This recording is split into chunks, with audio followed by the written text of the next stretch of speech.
جسے کہتے ہیں عالمی طاقتوں اور استعماری طاقتوں کے خلاف کھڑا کیا تھا، اس کے ہاں جو اس کے ساتھ کیا گیا اور جو اس ملک کے ساتھ صورتحال بنی ہے، وہاں سے کوئی شخص شاید بھی کوئی شخص کھڑا ہو کے کہے کہ ہم جائیں اور اپنے فلسطینی بھائیوں کی مدد کریں۔ مراکش اور تیونس ویسے ہی انہوں نے ایسے نرم خو لوگوں کو وہاں کھڑا کر دیا ہوا ہے، اور ایسا نرم خو ٹورزم کے ساتھ وابستہ ماحول بنا دیا ہوا ہے کہ اب وہاں سے بھی شاید کوئی امید نہ رہے۔ اخوان المسلمون کی کم از کم 100 سال کی تحریک تھی، جس کے اندر سے آخری صورتحال جو تھی وہ مرسی کی پیدا ہوئی تھی، اور 65 لوگوں نے اس کو منتخب کیا تھا، وہ بھی ختم ہو چکا ہوا ہے۔ صدام 1948 میں جا کے لڑا تھا، اور پھر اس کے بعد اس نے فیصل کی حکومت ختم کی، احمد حسن بکر کی حکومت ختم کی، وہاں قبضہ کیا۔ واحد ملک تھا جو کہ فلسطین کے شہداء کے بچوں کو مسلسل وظائف دیا کرتا، آج مکمل طور پہ بے بس کی صورتحال میں ہے۔ وہاں پر حالت یہ ہے کہ ایک منظم ملک کے طور پہ بھی وہ ملک وجود نہیں رکھتا۔ اربیل میں رہنے والے کرد جو ہیں وہ ویزا لے کے عراق بغداد میں آتے ہیں، بغداد والے ویزا لے کے وہاں جاتے ہیں، آپ بغداد میں سوائے صرف ایک ریلیجس ٹورزم کے طور پہ جاتے ہیں۔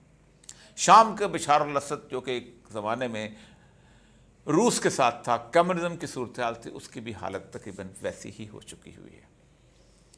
یمن کے حوثی باغی سعودی عرب کے ساتھ تعلقات استوار کر رہے ہیں۔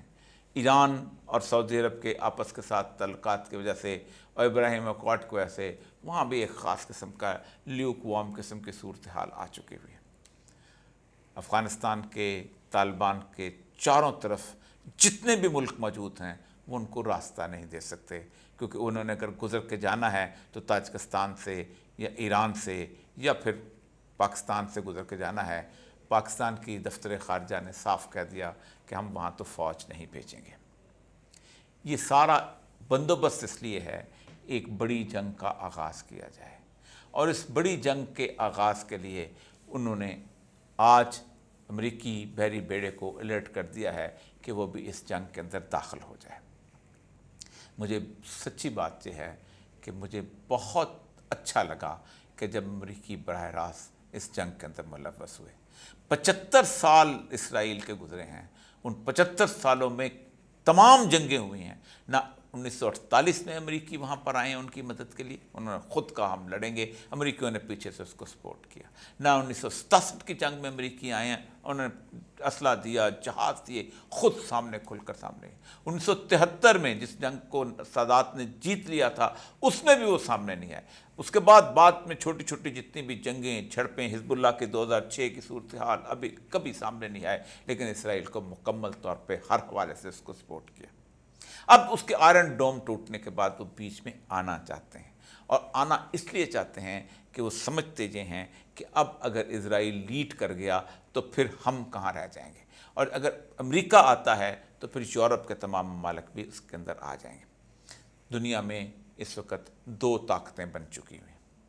ایک دنیا کے تمام حکمران، خواہ مسلمان ہیں یا کافر ہیں یا یہودی ہیں یا عیسائی ہیں، اور ایک دنیا بھر کے عوام، آسٹریلیا سے لے کے کینیڈا تک اور تیونس سے لے کے انڈونیشیا تک، کوئی مسلمان ملک ہو یا کوئی غیر مسلم ملک ہو، کوئی ایک ملک ایسا نہیں کہ جس ملک کے شہروں کے اندر فلسطینیوں کے حق میں مظاہرے نہ ہو رہے ہیں۔ وہ یہودی جو کبھی اس معاملے کے اندر خاموشی اختیار کر رہے تھے وہ باہر نکلے ہیں، لیکن حیرت کی بات ہے کہ مسلمان باہر نہیں نکل رہے۔ آپ حیران ہوں گے، میں آج حزب اللہ کے حوالے سے لبنان کے ایک مولوی کی اور اردن کے ایک مولوی کی تقریر سن رہا تھا کہ یہ تو بیسیکلی ایک ڈرامہ کی صورتحال بنائی جا رہی ہے، کیونکہ ظاہر بات ہے وہ قرآنوں کے خریدے ہوئے علماء کرام ہیں، اور مجھے وہ سید الانبیاء صلی اللہ علیہ وسلم کی وہ تمام تر حدیثیں سامنے نظر آ رہی ہیں کہ یہ اپنے منطقی انجام کو پہنچ رہے ہیں۔ پاکستان میں قیادت کی تبدیلی ضروری تھی۔ 9/11 دنیا کی تمام قوتیں سمجھتی ہیں کہ امریکہ نے خود کروایا تھا، بلکہ خود امریکہ کی CIA کو بھی اس کا علم نہیں تھا۔ بارہا میں نے جنرل محمود کا وہ واقعہ آپ کے سامنے پیش کیا ہے کہ جنرل محمود جب اس 9/11 کے بعد جارج ٹیننٹ سے ملنے گئے تو گلے ملتے ہوئے جارج ٹیننٹ کے آنسو جو تھے ان کے کندھوں پہ آ گئے تھے. یعنی وہ ایسا معاملہ تھا کہ CIA کی بھی سمجھ اور بوجھ سے بالا تر تھا, اور اس کے بعد امریکہ جو تھا وہ گھس گیا تھا. لیکن اس سے پہلے پاکستان میں پرویز مشرف صاحب کی انٹری ہو چکی تھی. اسی طرح پاکستان میں اب نواز شریف صاحب کی انٹری ہو چکی ہے. لیکن ان کو اندازہ نہیں ہے کہ پاکستان کے حالات جس شخص کے کندھے پر بندوق چلانے کے لیے آپ سمجھتے ہیں, پاکستان کے عوام کے حالات بالکل مختلف ہیں. وہ جو بار بار میں کہتا ہوں کہ اگر یہ غزہ کی جنگ طول پکڑی تو 2 قوتیں بن جائیں گی. عوام خواہ وہ سعودی عرب کے ہوں, خواہ وہ عراق کے ہوں, خواہ وہ شام کے ہوں, خواہ وہ پاکستان کے ہوں, ان کے دل غزہ کے ساتھ اور مسلمانوں کے ساتھ دھڑکیں گے. اور جب عوام کے دل دھڑکنا شروع ہوتے ہیں تو پھر بارڈرز کی کوئی حیثیت نہیں رہا کرتے. پھر اس کے بعد ہوتا یہی ہے کہ فری فار آل والی صورتحال ہوتی ہے. اور احادیث کی کتابوں کے اندر بھی ہر جگہ یہ چیز ہے کہ یہ جب یہاں سے وہاں چلیں گے نصرت کے لیے تو اس وقت کسی کے کنٹرول میں کوئی چیز نہیں رہے گی. اللہ کرے کہ امریکہ جو ہے داخل ہو. ملا عمر کی ایک بات مجھے اچھی طرح یاد ہے کہ جس وقت آخری مذاکرات ختم ہوئے تو اس کے بعد صرف چند دن وہ رہ گئے تھے. امریکی جو تھے اپنے ڈرونز تو نہیں اس وقت ہوتے تھے, جہازوں کے ساتھ انہوں نے بندوبست ہوا تھا, ابھی حملہ نہیں ہوا تھا. تو ملا عمر نے ایک تو سفارتکار اور کچھ اور لوگ ان کے درمیان کھڑے ہو کے کہا تھا کہ ہم آسمان پر امریکہ کا مقابلہ نہیں کر سکتے. ہم اللہ سے دعا کرتے ہیں کہ پاؤں پاؤں چلتا ہوا یہ افغانستان میں داخل ہو جائے, پھر ہم اس سے نپٹ لیں گے. امریکہ پاؤں پاؤں چلتا ہوا اسرائیل میں داخل ہو رہا ہے, اور اسرائیل کے صہیونی امریکہ کے ساتھ ہیں. یہ وہ جنگ ہے کہ جس جنگ کا نکارہ بچ چکا ہے, اور میرا ملک اس جنگ کے اندر یوں تو خاموش ہے, لیکن اس خاموشی کی سزا ایک ایسی انارکی کے اندر بھگتنے والا ہے کہ جس کا خوف بھی مجھے لرزا دیتا ہے.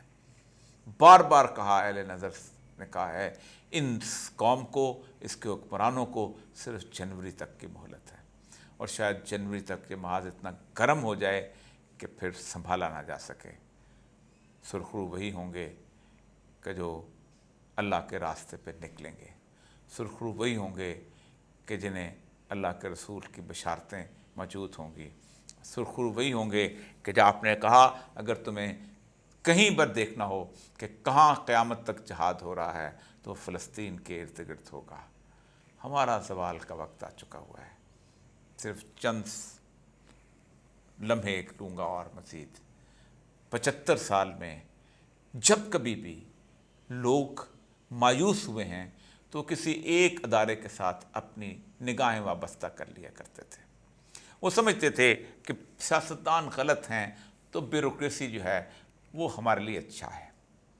بیوروکریسی کے ڈپٹی کمشنر ہمارے ساتھ بہتر ہیں. ذوالفقار علی بھٹو جب 1970 میں الیکشن جیتنے کے بعد جب وزیر اعظم بنے تو ٹھٹھا گئے تھے, تو ٹھٹھا میں لوگوں نے سے پوچھا نہیں کوئی فرمائش, تو انہوں نے کہا آغا شاہی کو دوبارہ ڈپٹی کمشنر لگا دیں. پھر وہ ادارہ تباہ و برباد ہو گیا. پھر اس کے بعد لوگ فوج کے ساتھ اپنی زندگیاں وابستہ کر لیتے تھے, یہ آئیں گے تو کوئی حالات بہتر ہوں گے. 58 کا مارشلہ لگا, لوگوں نے سمجھا شاید ایوب جو ہے وہ بہتر کارکردگی کر دے گا. ایوب یحییٰ خان کو سونپ کے گیا, لوگ یحییٰ خان سے مایوس ہو گئے. لیکن پھر وہ بھٹو سے بھی مایوس ہوئے تو پھر انہوں نے ضیاء الحق کے ساتھ اپنی امیدیں وابستہ کر لیں. لیکن اس کے بعد پھر وہ بار بار لوگوں سے مایوس ہوتے ہوتے مشرف کے ساتھ تھوڑی دیر کے لیے رکے کہ شاید امن سکون آ جائے گا. لیکن اب شاید لوگ اس طرف نہیں دیکھنا چاہتے. اب ان کی نگاہیں پتہ نہیں کیوں ایک طرف لگی تھیں کچھ عرصے کے لیے, شاید عدلیہ ان کے لیے کچھ کر سکے. لیکن نواز شریف صاحب کے پاکستان آتے وقت اس آخری بڑی عمارت جس کے اوپر فحکم بین الناس بالحق اور اعدلوا و اقرب للتقوی جیسی آیات لکھی ہوئی تھیں, یوں دھڑام سے گر گئی ہے. اور لوگوں کو اس بات کا اندازہ ہو چکا ہے کہ اس پاکستان میں طاقت اور قوت صرف ایک ہے، اور وہ ہے جس کے پاس سرمایہ ہے۔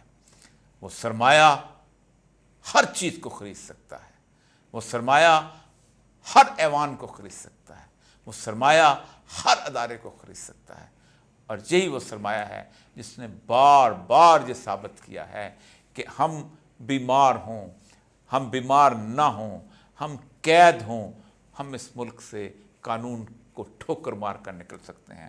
اس نے ثابت کیا کہ ہمیں ہائی جیکنگ میں عمر قید کی سزا ہو چکی ہو، ہم رات کی تاریکی میں قانون کو ٹھوکر مار کر نکل سکتے ہیں۔ ہم تمام تر معاملات، پولیس ہمارے پیچھے ہو، ریڈ وارنٹس نکلے ہوں، ہم عدلیہ کے لوگوں کو ایئرپورٹ پہ بلا کر بایو میٹرکس دے سکتے ہیں۔